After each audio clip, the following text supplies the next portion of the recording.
അമ്മാളുവിന്റെ താമസ സ്ഥലം കണ്ടെത്തുന്ന CI ഹേമചന്ദ്രൻ അമ്മാളുവിനെ കൊണ്ടുപോകും. അമ്മാളുവിന്റെ മുഴുവൻ ഡീറ്റെയിൽസും എന്റെ കയ്യിലുണ്ട്. എന്തു വില കൊടുത്തും അമ്മാളുവിനെ സംരക്ഷിക്കുമെന്ന് നിരഞ്ജന. ഒരു കുഞ്ഞ് ഈ വീട്ടിലേക്ക് വരുന്നത് കൊണ്ട് വിശ്വന്റെ ഏത് മാനം ഇടിഞ്ഞു വീഴുന്നത്? പെരുമ്പടപ്പ് വീട്ടിൽ വിശ്വനാഥൻ ഒറ്റപ്പെട്ടു പറയുന്നത് ദുരഭിമാനം എന്നാ. നല്ലൊരു തുക തരാമെന്ന് നടരാജൻ വക്കീൽ ഉറപ്പ് തന്നിട്ടുണ്ട്. രാജപ്പൻ അർച്ചനയെ അന്വേഷിച്ച് കാർത്തിയാനിയുടെ വീട്ടിലെത്തുന്നു. വിവരം അവർക്കും അറിയാവുന്ന നിലയ്ക്ക് നിനക്ക് ഞാൻ 10 ലക്ഷം രൂപ വാങ്ങിത്തരാം. രാത്രി മഴ തുടരുന്നു. എനിക്ക് 10 തരുമെങ്കിൽ അത്രയും രായപ്പൻ ചേട്ടന് കിട്ടത്തില്ലേ? നീ വലിയ സ്വപ്നമൊന്നും കാണരുത്. എനിക്കെതിന് തന്നാ ഞാൻ വാങ്ങും. ആ കൊച്ചിനു വേണ്ടി അവർ 20 ലക്ഷം രൂപ മുടക്കുമെങ്കിൽ ഞാൻ എന്തിനു നിങ്ങളെ കൂട്ടുപിടിക്കണം? കൊച്ചിനെ SP കൊടുത്ത് ആ തുക ഞാൻ വാങ്ങിയാ പോരെ? നീ എന്ത് വേണമെങ്കിലും അയക്കോ, ഞാൻ അയാളെ കൂട്ടിവരാം. പെണ്ണ് നിന്റെ കയ്യിലുണ്ടെന്നും പ്രസവം കഴിഞ്ഞ് കൊച്ചിനെ വിട്ടുകൊടുക്കാമെന്നും ഒരു വാക്ക് നീ പറഞ്ഞാൽ മതി. അപ്പോ ഞാൻ ഈ കുരുക്കിന്ന് രക്ഷപ്പെടും. ആ, ഞാൻ ചെവളെ വിളിച്ചൊന്ന് സംസാരിക്കട്ടെ. നീ വീണ്ടും എന്നെ പറ്റിക്കാൻ നോക്കുകയാണി. എനിക്കറിയാടി അവള് നിന്റെ കയ്യിൽ തന്നെ ഉണ്ടെന്ന്. ഒരു കാര്യം ചെയ്, നിങ്ങൾ വീട്ടിൽ നിന്ന് ഇറങ്ങ. എനിക്ക് വീട് പൂട്ടി പോകാനുള്ളതാ. പൂട്ടിക്കോടി, നിന്നെ നിന്റെ കച്ചവടം ഞാൻ പൂട്ടിക്കും. നീ അവളെ വെച്ച് ചെയ്യാൻ പോണ എന്താണെന്ന് എനിക്കൊന്ന് കാണണം. ഇപ്പൊ ഞാൻ പോവാ, നീ കരുതിയിരുന്നോ?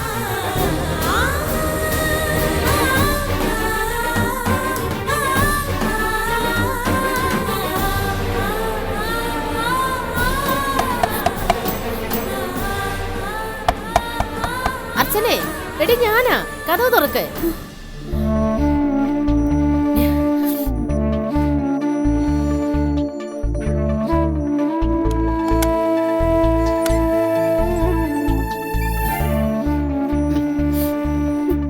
അയാള് പോയി.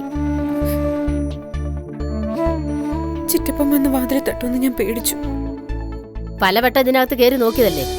നീ ഇവിടെ ഇല്ലെന്നുള്ള വിശ്വാസത്തിലാ അയാള്. പറഞ്ഞത് കേട്ടില്ലേ? നിന്നെ കൊടുത്താ എനിക്ക് 10 ലക്ഷം രൂപ തരാവുന്നു. ഞാൻ കേട്ടു.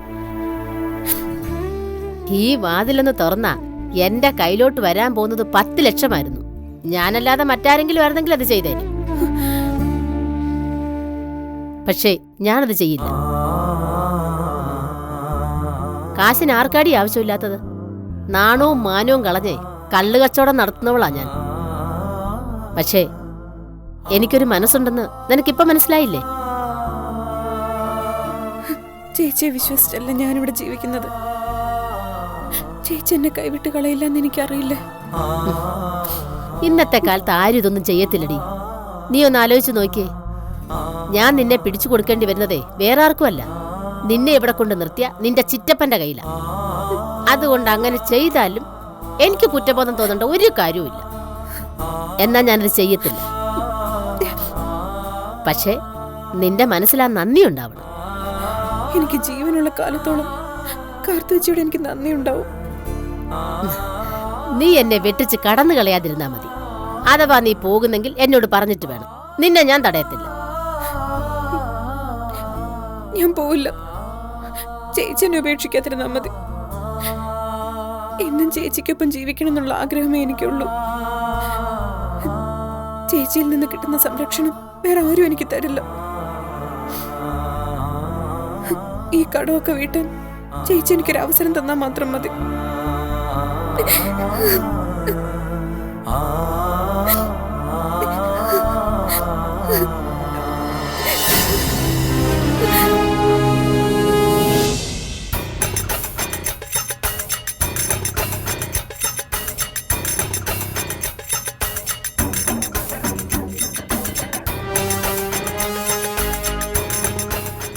ചായ.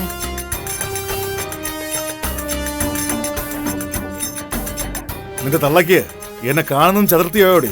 അമ്മ അരിയാട്ടുവാ. അവളോട് ഇങ്ങോട്ട് വരാൻ പറയടി. അമ്പിളിയെ വിളിച്ചോ.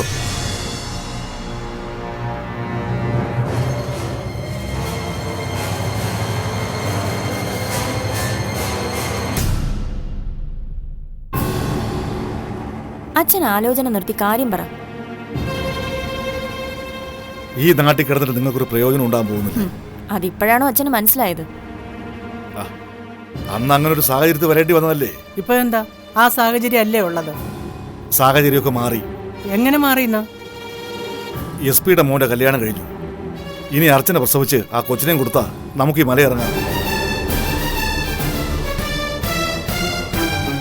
അതിന് ഏറിയ 2 മാസം. നിങ്ങൾ അർച്ചനെ പോയി കാണാറുണ്ടോ? ഞാൻ പോയി ചെലവിന് കൊടുക്കാതെ അവൾ എങ്ങനെയാണ് അവിടെ ജീവിക്കുന്നത്? കൊച്ചിനെ കൊടുക്കാൻ അർച്ചനയ്ക്ക് സമ്മതമല്ലേ അച്ഛാ? അവൾക്കൊന്ന് പ്രസവിച്ച് കിട്ടിയാൽ മതി. ആ, നിങ്ങൾ എന്ന് വിവരങ്ങളൊക്കെ അറിയുന്നുണ്ടെന്ന് കേട്ടാ മതി. അതെന്താടി നീ മുനവച്ച് പറഞ്ഞേ? ഓ, ഞാൻ എന്റെ സമാധാനത്തിന് വേണ്ടി പറഞ്ഞതാ. നിങ്ങൾക്കതിലും മോനയുണ്ടെന്ന് തോന്നിയത് എന്റെ കുറ്റം കൊണ്ടല്ല. അച്ഛൻ എന്താ പറഞ്ഞു വന്നത്? എടി മോളെ, അയാളെയും പേടിച്ച് ഇനിയും ഇവിടെ കഴിഞ്ഞാൽ നിങ്ങൾക്കൊരു ഭാവി വേണ്ടേ? നിന്റെ കെട്ട് നടത്തണം, ഇവിടെ പഠിക്കാൻ വരണം. അതിനിപ്പോ എന്ത് വേണമെന്ന് അച്ഛൻ പറയുന്നത്? നമുക്കിവിടുന്ന് സിറ്റിയിലോട്ട് താമസം മാറും.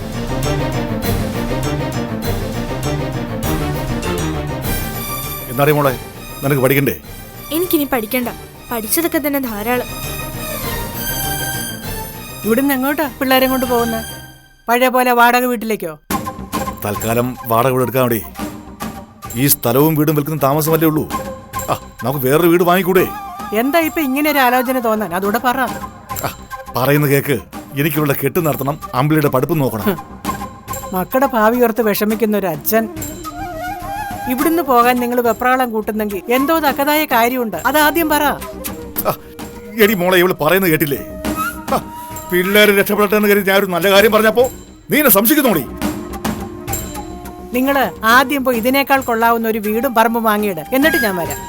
അതല്ലാതെ ഇവിടുന്ന് ഇറക്കി ഒരു വാടക വീട്ടിലേക്ക് ഉണ്ടാവെന്ന് വെച്ചാൽ ഞാൻ വരില്ല. എന്റെ പഠിപ്പിനെ കരുതി അച്ഛൻ താമസം മാറാൻ നിൽക്കണ്ട. ഇവിടെ വന്നിട്ടാ അച്ചുവേച്ചി നഷ്ടപ്പെട്ടത്.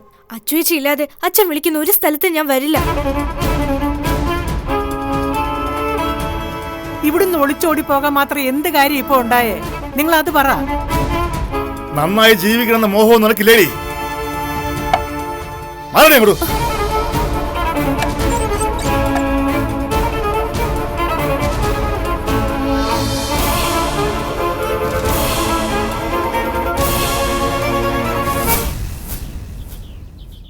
എടി മോളെ രേവതി. എന്താ അച്ഛാ? എടി മോളെ, കാര്യങ്ങളൊക്കെ നിനക്കറിയാലോ. അർച്ചനെ കണ്ടുപിടിക്കാനുള്ള വഴികൾ പലതും ഞാൻ നോക്കി. എവിടെയാണെന്ന് ഒരു പിടിയില്ല. കാർത്തിയാനിയുടെ വല്ല ബന്ധുവീട്ടിലും കാണും അച്ഛാ? ഈ നാട്ടിൽ അവർക്ക് ബന്ധക്കാരോ സ്വന്തക്കാരോ ഒന്നും ഇല്ലടി. അപ്പോ അർച്ചനെ അന്വേഷിച്ച അച്ഛൻ മടുത്തു അല്ലേ? കോയമ്പത്തൂർ പോയി ചെവടയെ വരെ കണ്ടതല്ലേ. ഇനി അവിടെ അന്വേഷിച്ചിരുന്നാൽ ഉള്ള പണി അങ്ങ് പോകും. ഇവിടുന്ന് സ്ഥലം വിടാന്ന് അച്ഛനൊരു ചിന്ത വന്നത് അതുകൊണ്ടാണല്ലേ? അതേടി മോളെ, SP ഇനി നമ്മൾ പേടിക്കേണ്ട കാര്യമില്ല. പിന്നെ എന്തിനു നമ്മൾ ഈ മലയിൽ കിടക്കണം? അപ്പൊ ഇനി എന്താ അച്ഛന്റെ പ്ലാൻ? അങ്ങനെ ചോദിക്കണം മോളെ. കല്യാണ ചെലവിന് SP എന്ന 15 ലക്ഷം രൂപ ഞാൻ കുര്യാക്കോസ് മുങ്ങാടിന്റെ ബാങ്കിൽ ഡെപ്പോസിറ്റ് ചെയ്തിട്ടുണ്ട്. ആ പൈസ തിരിച്ചെടുത്താൽ തമിഴ്നാട്ടിലൊരു വീടും കുറച്ച് ഭൂമിയും നമുക്ക് വാങ്ങാം. അപ്പൊ ഈ വീടോ? ഈ വീടും പറമ്പും തൽക്കാലം മണിയാശാനെ ഏൽപ്പിച്ചാൽ പോരെ. നല്ലൊരു കൂട്ടർ വന്നാൽ അയാൾ വിവരം അറിയിക്കും. രജിസ്റ്റർ ഓഫീസിൽ നിന്ന് ഒപ്പിട്ട് കൊടുത്താൽ മതി, വിൽപ്പന നടക്കും. ആ കാശ് കൊണ്ട് നിന്റെ കല്യാണവും നടത്താം, എനിക്ക് ലോറിയും വാങ്ങാം. എങ്ങനെയുണ്ട് മോളെ അച്ഛന്റെ ബുദ്ധി? അച്ഛന്റെ ബുദ്ധിയൊക്കെ കൊള്ളാം. അർച്ചന അവളുടെ വഴിക്ക് പോട്ടെ. പക്ഷെ അതല്ലല്ലോ പ്രശ്നം. ആ SP-നെ നാളെ വിളിച്ച് അയാൾ നിന്ന് കാശ് തിരിച്ച് ചോദിച്ചാൽ നമ്മൾ എന്ത് ചെയ്യും?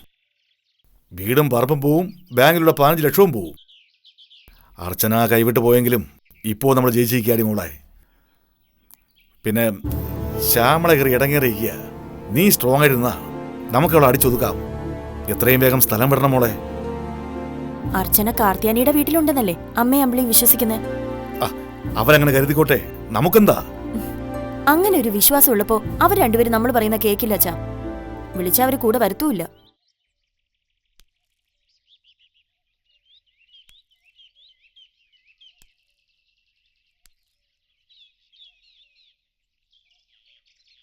കുറച്ച് സമയം കൂടി നമുക്കിവിടെ പിടിച്ചു നിൽക്കാം.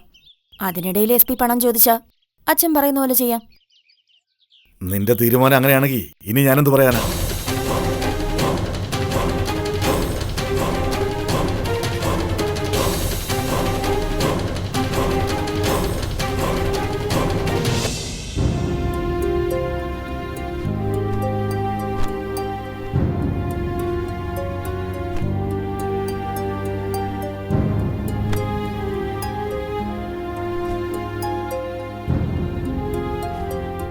മോളെ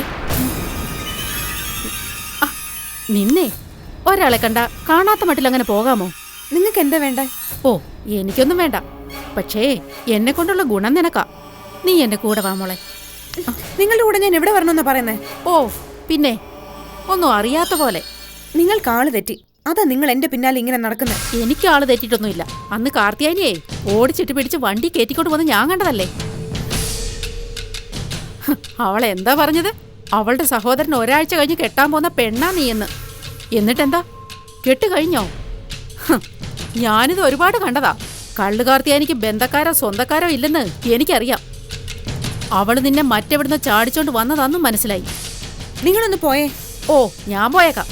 പക്ഷെ നിന്നെ പിടിച്ചോണ്ട് പോകാനൊന്നും അല്ല ഞാൻ വന്നത്. നിന്നെയും കൊണ്ട് എന്തിനാ കാർത്തിയാനി ഹോസ്പിറ്റലിൽ പോയത്? അത് പറ. അതൊക്കെ നിങ്ങൾ എന്തിനാ അറിയുന്നേ? നേരായ വഴിക്ക് നടക്കുന്ന കാര്യങ്ങൾ നാട്ടുകാർക്കറിയേണ്ട കാര്യമില്ല. നിന്നെപ്പോലൊരു പെണ്ണിനെ ഇതുപോലൊരു വീട്ടിൽ കൊണ്ടുവന്ന് താമസിപ്പിച്ച് നടത്തുന്ന ബിസിനസ് ആളുകൾ മണത്തറിഞ്ഞു തുടങ്ങി. ആഘോഷം ചെയ്യാനല്ലേ നിന്നെ കൊണ്ട് പോയത്? ദേ, വീട്ടിൽ കയറി വന്ന് അനാവശ്യം പറയരുത്. നിന്നെ ചൊടിപ്പിക്കാൻ പറഞ്ഞൊന്നുമല്ല, നിന്റെ നന്മയെ കരുതിയാ ഞാൻ പറഞ്ഞത്. നീ ഇനി കാർത്തിയാനിയുടെ കൂടെ നിൽക്കുന്നത് അപകടമാണ്. കാർത്തിയാനിക്ക് വലിയ ലോകപരിചയമൊന്നും ഇല്ല. വല്ല റെയ്ഡോ മറ്റോ വന്നാലേ നിന്നെ പോലീസുകാർ കൊണ്ടുപോകും. നീ എന്റെ കൂടെ വാ. അന്തസ്സായിട്ട് നിനക്ക് ജീവിക്കാനുള്ള സാഹചര്യം ഞാൻ ഉണ്ടാക്കി തരാം. കൈ നിറയെ കാശും കിട്ടും.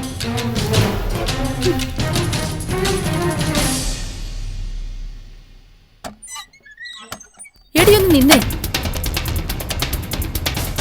നീ വരുവടി, നിന്നെ കൊണ്ടേ റോസി പോകൂ.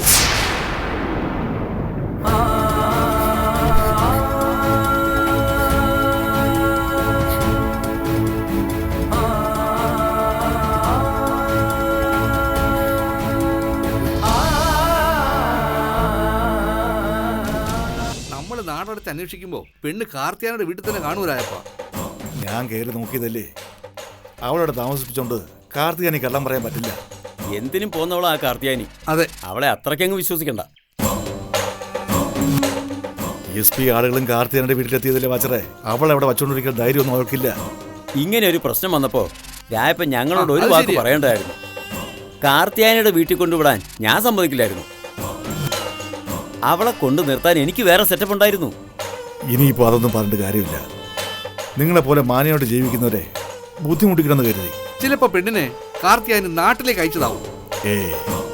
അവിടെ അതിന് മാത്രം അവൾക്ക് ബന്ധുക്കളൊന്നുമില്ല. കുടുംബത്തോട് സഹകരിക്കാത്തവള് എങ്ങനെ ഒരു പെണ്ണിനെ അങ്ങോട്ട് പറഞ്ഞു വിടുന്നു? പോരാത്തിന് അവള് ഗർഭിണിയും. നമ്മള് ആംബ്രോസിന് മേലെ ഒരു കണ്ണു വെക്കണം. അവന്റെ വീട്ടില് അവന്റെ അമ്മ മാത്രമേ ഉള്ളൂ. അവന് 2 പെങ്ങന്മാരുണ്ട്. അവരെ കെട്ടിച്ചു വിട്ടത് എവിടെയാണെന്നറിയോ? ഒന്നിനെ കെട്ടിച്ചു വിട്ടതേ കൂപ്പിലെ ഒരു പണിക്കാരന്റെ കൂടാ. മടത്തറയില് ഏതൊരു കൂപ്പിലെ അവനെ പണി.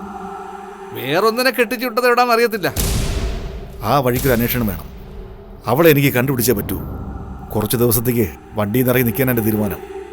നിങ്ങള് വാ, നമുക്ക് ആംബ്രോസിന്റെ വീട് വരെ പോകാം. ശരി, വാ.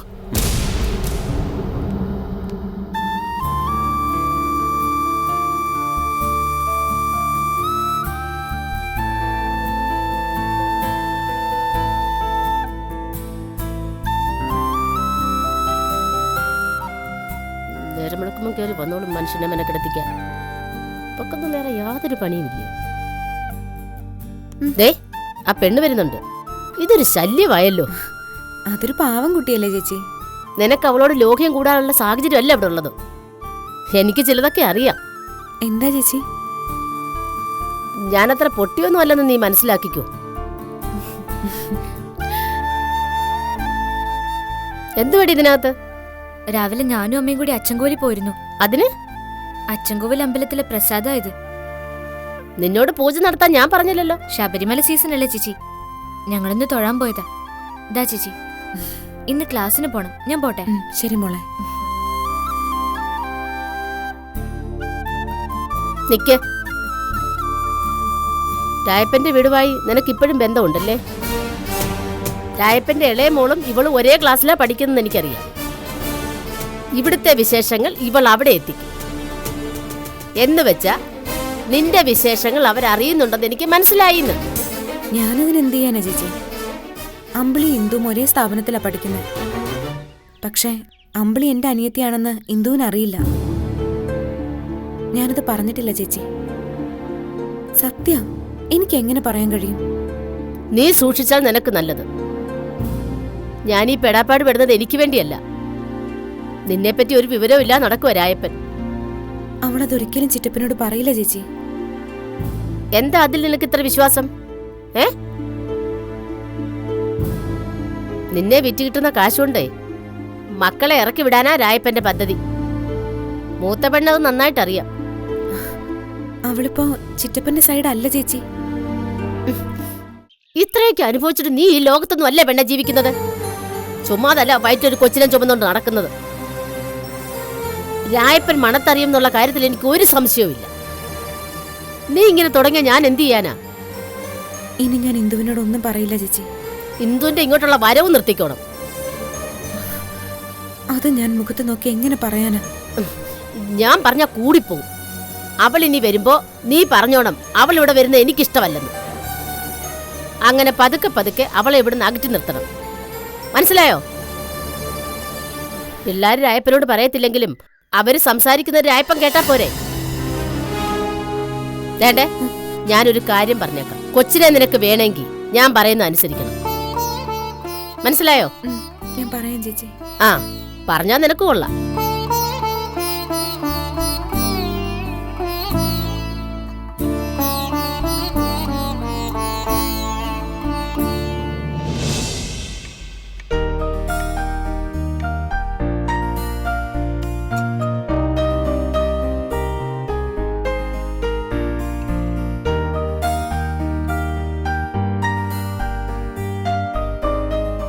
ആ അമ്മേ, അമ്മേ ഞാനെല്ലാം റെഡിയാക്കിക്കോളാം. അമ്മ കിടന്നോളൂ. ആ തളർച്ച അങ്ങ് പോയി മോളെ. എന്തായാലും വൈകിട്ട് ഡോക്ടറെ ഒന്ന് ചെന്ന് കാണണം അമ്മേ. ഓ, എനിക്ക് വേറെ കുഴപ്പമൊന്നുമില്ല. ഇന്നലെ കിടക്കാൻ കുറച്ച് ലേറ്റായി. കുറെ ഫയലൊക്കെ തീർക്കേണ്ടി വന്നു. കുറച്ചുനാൾ ഓഫീസ് വർക്കിലൊന്നും ശ്രദ്ധിക്കാൻ കഴിഞ്ഞില്ല. ആ, നല്ല മണം വരുന്നുണ്ടല്ലോ. മോളിതൊക്കെ എങ്ങനെ പഠിച്ചു? ഒരു പെണ്ണ് ആദ്യം പഠിക്കേണ്ട ഗൃഹപാഠം കുക്കിംഗ് അല്ലേ അമ്മേ? ശരിയാ, പക്ഷേ ഇപ്പോഴത്തെ കുട്ടികൾക്കൊന്നും അതൊന്നും അറിയില്ല. അച്ഛൻ്റെ ഒരു ഫ്രണ്ട് ഉണ്ട്, മൂർത്തി സാറ്. അദ്ദേഹം പലപ്പോഴും പറയാറുണ്ട്, നന്നായി ഭക്ഷണം ഉണ്ടാക്കാൻ കഴിയുന്ന പെണ്ണാണത്രേ നല്ല സുന്ദരിയായ പെണ്ണെന്ന്. ആ അമ്മേ, ഫുഡൊക്കെ റെഡിയായി. ഞാൻ സുധിയെ വിളിച്ചിട്ട് വരാം. ആ മോളെ. എന്താ അമ്മേ? ഇനി എപ്പോഴാ മോളാ പെൺകുട്ടിയെ കാണാൻ പോകുന്നത്? അടുത്ത ആഴ്ച ഒന്ന് പോണം. എന്നെ കാണുന്നത് തന്നെ അവൾക്ക് വലിയൊരു ആശ്വാസമാണ്. എനിക്കും അവളെ കാണാൻ ആഗ്രഹമുണ്ട്. അമ്മ, സുധി അതിന് സമ്മതിക്കുമെന്ന് തോന്നുന്നില്ല. അമ്മ വരുന്നതിലോ അവളെ കാണുന്നതിലോ എനിക്കൊരു വിരോധവും ഇല്ല. പക്ഷേ സുധി അത് ഇഷ്ടപ്പെടില്ല. അവളെ മറ്റാരും കാണരുതെന്ന നിർബന്ധത്തില്ല സുധി. അവളുടെ മുഖം മറക്കാൻ സുധി ആഗ്രഹിക്കുന്നതെന്ന് തോന്നുന്നു. ഞാൻ എൻ്റെ ഒരു ആഗ്രഹം പറഞ്ഞു, അത്രേ ഉള്ളൂ. അവൻ ഇഷ്ടപ്പെടുന്നില്ലെങ്കിൽ വേണ്ട. അവനറിയാതെ മോളെന്നെ കൊണ്ടുപോവുകയും വേണ്ട. നിങ്ങൾക്കിടയിൽ വേണ്ടത് പരസ്പര വിശ്വാസ.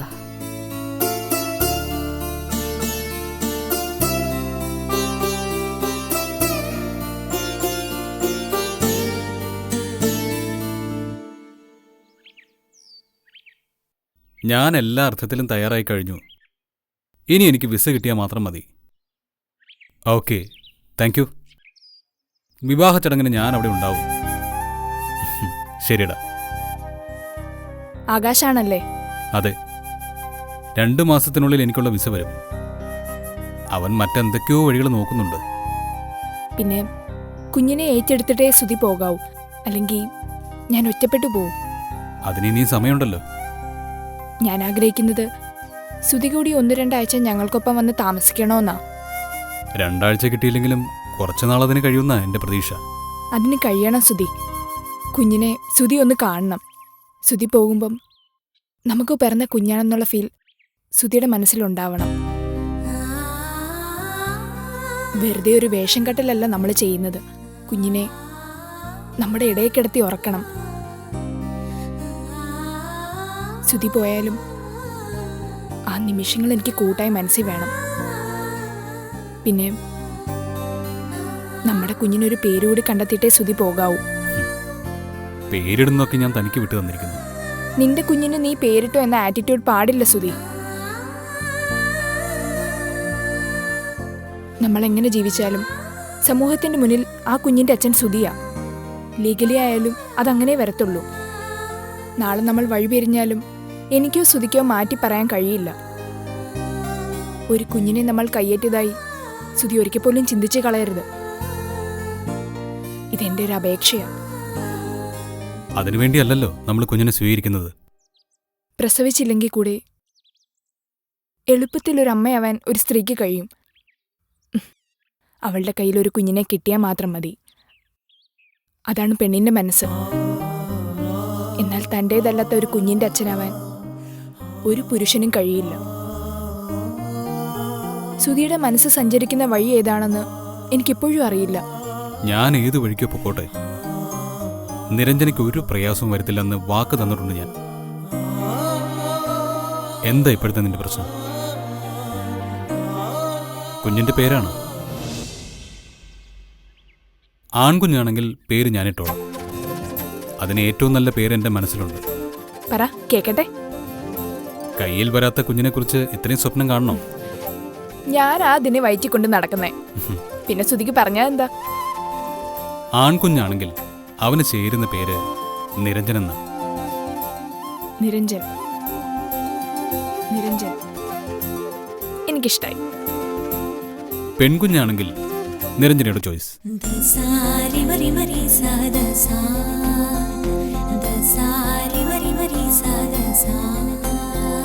സരി സരി സരി സരി മപ മപ മരി സരി സരി സരി സരി മപ സരി സരി സരി സരി മപ